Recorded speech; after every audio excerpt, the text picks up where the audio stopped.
Hi guys, Kenna here. Today we're going to be talking about sustainability and natural capital. So let's jump right into our essential questions.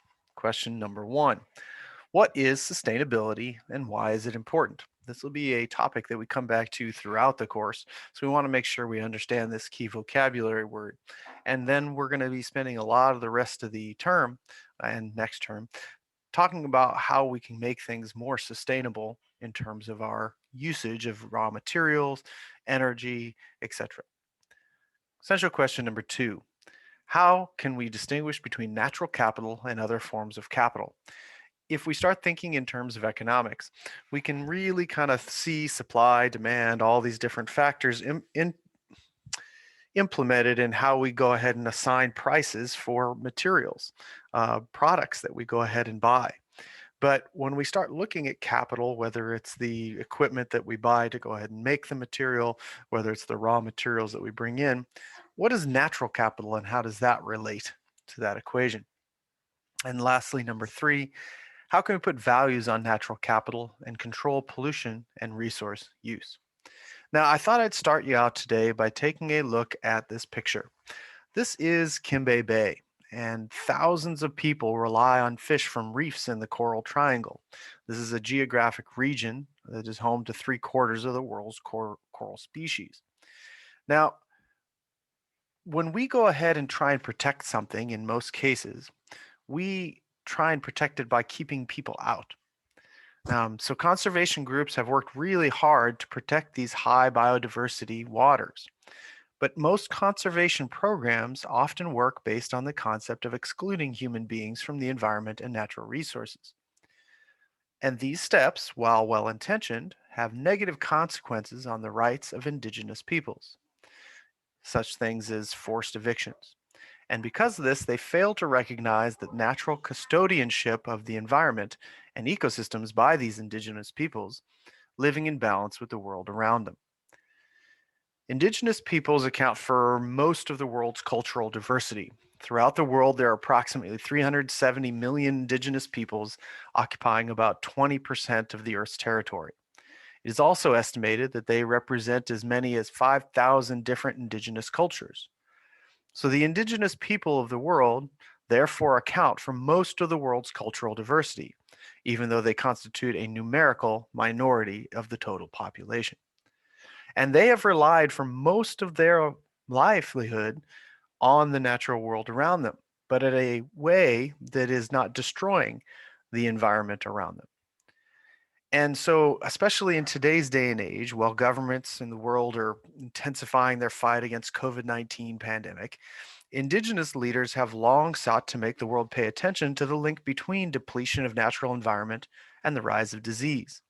I remember going to see a talk a couple of years back about Revenge of the Rainforest, where the rainforest, as it was being destroyed and completed, was actually producing these new variations on particular types of diseases that were really dangerous to human populations that in the modern world. For too long, this connection has been ignored, as have Native people's unique insights into how to protect the environment. Indeed, very little attention has been paid to the extremely important link between the land and its native inhabitants itself. In many cases, the relationship has actually created a feedback loop to help protect the system in its current state. Okay. This carries fundamental implications for environmental well-being and biodiversity. And so moving forward, hopefully we will listen more to the indigenous peoples and the way they interact with the world around them and resources. Okay.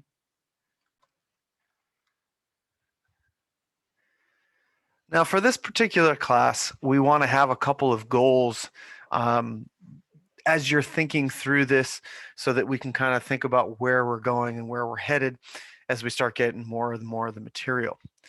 Now, the goals of environmental science are one, to learn how life on Earth has survived and thrived.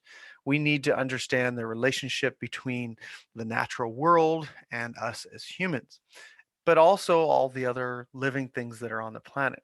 Goal number two, to understand how humans interact with the environment. What do the decisions that we make, what are the actions that we take due to the environment around us.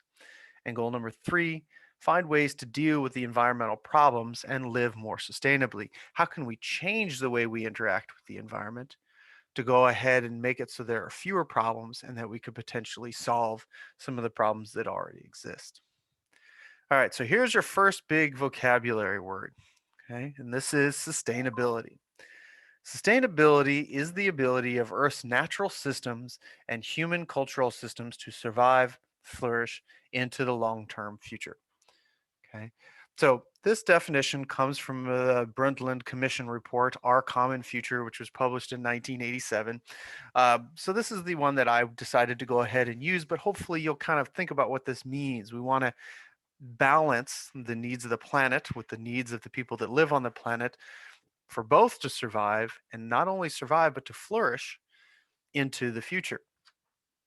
In order to do that, we're going to have to continue forward with what we would consider to be sustainable development. Now, sustainable development is development that meets the needs of the present without compromising the ability of future generations to meet their own needs.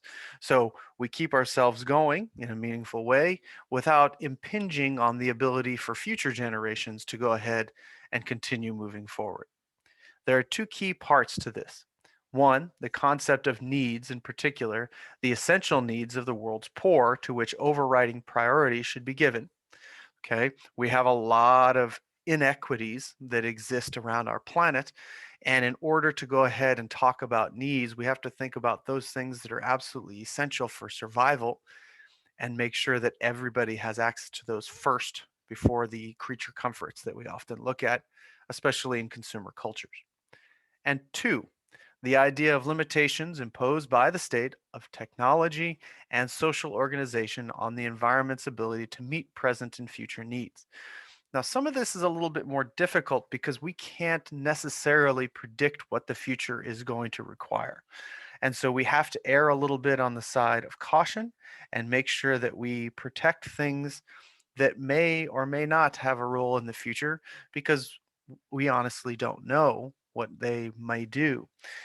Sometimes things that we don't understand end up being crucial later on, and we just didn't realize it at the time. And so not protecting them is problematic equally. Okay.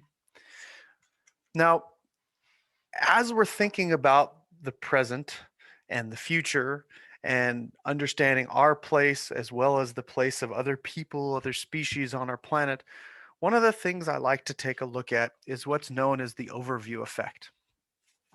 Now, you may or may not have heard of the overview effect. When astronauts go to space, something profound happens when they see Earth from space for the first time.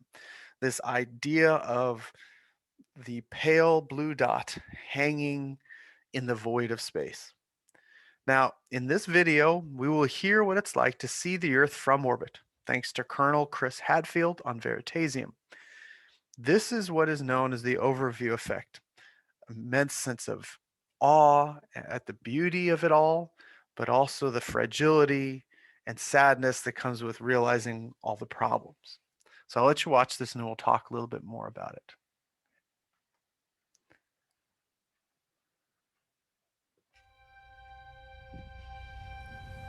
When I was outside on my first spacewalk, I was on the dark side of the world over the Indian Ocean, and I shut off all the lights in my suit to let my eyes adjust. And as I came south of Australia in the darkness, we drove through the southern lights, and they were like pouring underneath my feet, and you could see all the colors of it. And I mean, I'd seen aurora from on the surface of the Earth, but to be amongst them, to actually directly be part of that interaction between the sun and the atmosphere and the magnetic field, all right there visually, like a prism or a rainbow or something, that was a real reality check of how it's all related, and how the energy of the sun and the protection of the atmosphere and the focus of the magnetic field all work together. It really showed me that this is a system. This is a planetary system. This goes on all the time. Most of the time, though, we just don't see it. But this is going on constantly, all the time, how all those things work together. From orbit, you get that type of perspective. you see the fact that this is a complicated system that is subject to a lot of influences that is going on all the time. One of the influences that is affecting Earth itself, of course, is the beings that are living on it. Volcanoes erupting, but also the plant life and the animal life. And over the last 100 years, I mean, gosh, our numbers have rocketed until 7 billion of us are all simultaneously exhaling and eating and turning on our lights in our house and starting up the engines in our cars. Obviously, that has an effect on the planet, in amongst all those other things happening. You can see some of those effects from space. You can see with your naked eye. If you come across Mexico City or Beijing, the pollution is visible from space. It's like a gray, ugly smear on the surface of the world. That is man-made local climate change. If you come across Asia, on my very first flight, there was a big inland sea, the Aral Sea. Still a relatively healthy body of water back in the early 90s. But over the last 20 years, because of agricultural policies and irrigation policies, the Aral Sea has gone from being the fourth biggest sea on Earth to being virtually non-existent. It's dried up. And we did it on purpose as a species. We made a conscious decision to allow the fourth biggest sea in the world to turn into a little stinking puddle. What used to be a shoreline is now empty sand and the remains of the fertilizer that were drained into that sea for decades. We're obviously changing the climate at a global level. The key is, who is going to be the person that's going to decide to change something? We can't wait for some other person to change it. They don't have the imperative to do it, especially if they're someone that we elected. If we elected, they're just our representative, and the real motivation comes to each of us individually. That's who has to make the change. You can't say they, or him, or her, or it. It's us, or me, or I that has to make the change. And it's not going to be perfect, and it's going to have to get a little bit critical before people are truly going to feel enough pain or enough compunction to actually change what they're doing. And things are going to get worse before they get better. But I'm confident this isn't the end of the world. This is just a problem that we're facing that is going to change things, but we're going to have to figure out a way to deal with it.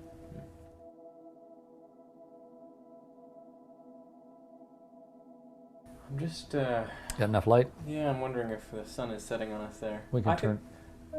The sun is not only setting on us.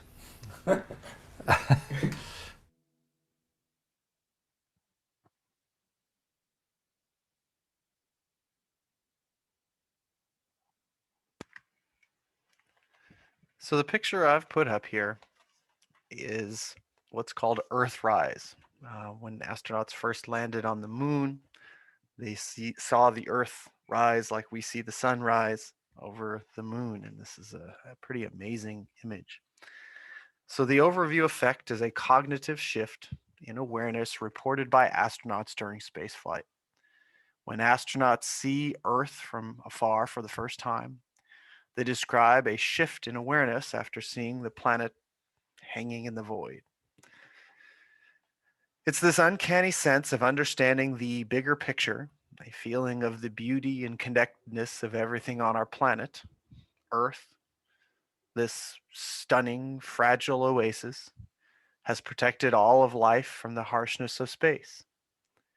And yet a sadness often overcomes the astronauts as well, when they are hit with the undeniable, sobering realization that in spite of the overwhelming beauty of this scene, serious inequity exists on the planetary paradise we have been given. The fact that there are nearly 1 billion people who don't have clean water to drink, the countless number of people who go to bed hungry every night, the social injustice, the conflicts, and poverty that remain pervasive across our planet. That in our short-sightedness, we have begun to visibly change the face of our planet in a way that jeopardizes both its beauty and potentially its life-giving attributes. It's this interconnectedness and beautiful fragility that I hope we can take with us as we progress through this course. Earth is a complex system.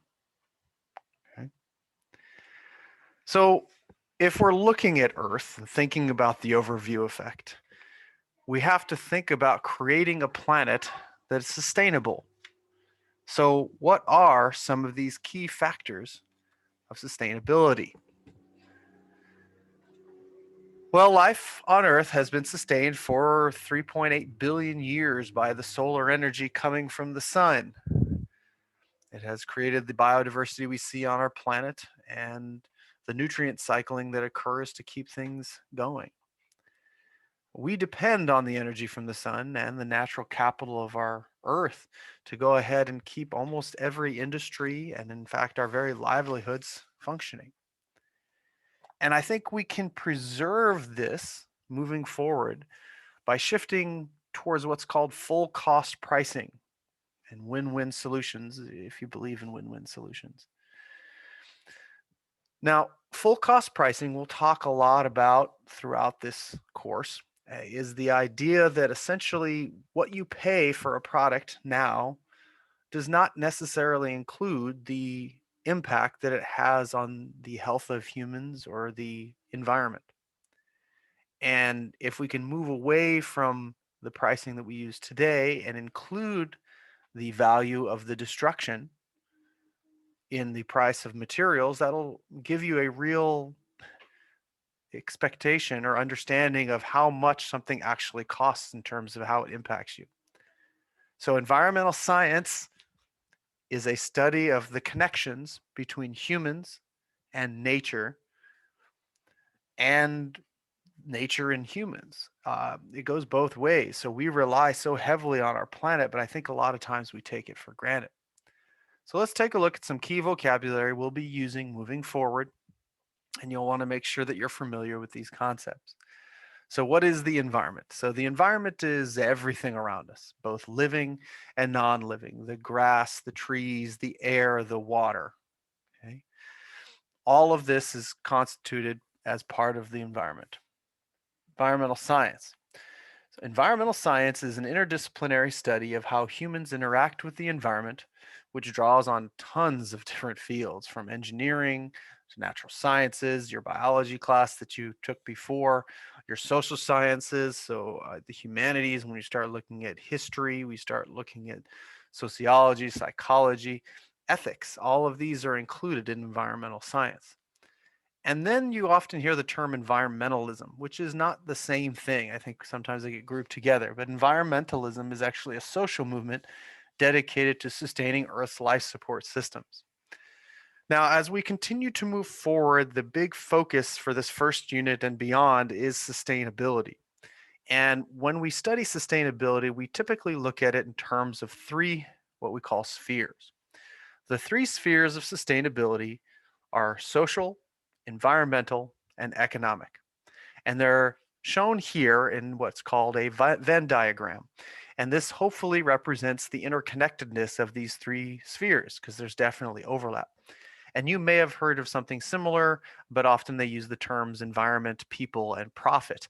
But we're going to go ahead with environmental, social, and economic. And you can see that at those points where it overlaps, you have social environmental, you have environmental economic, and you have social economic.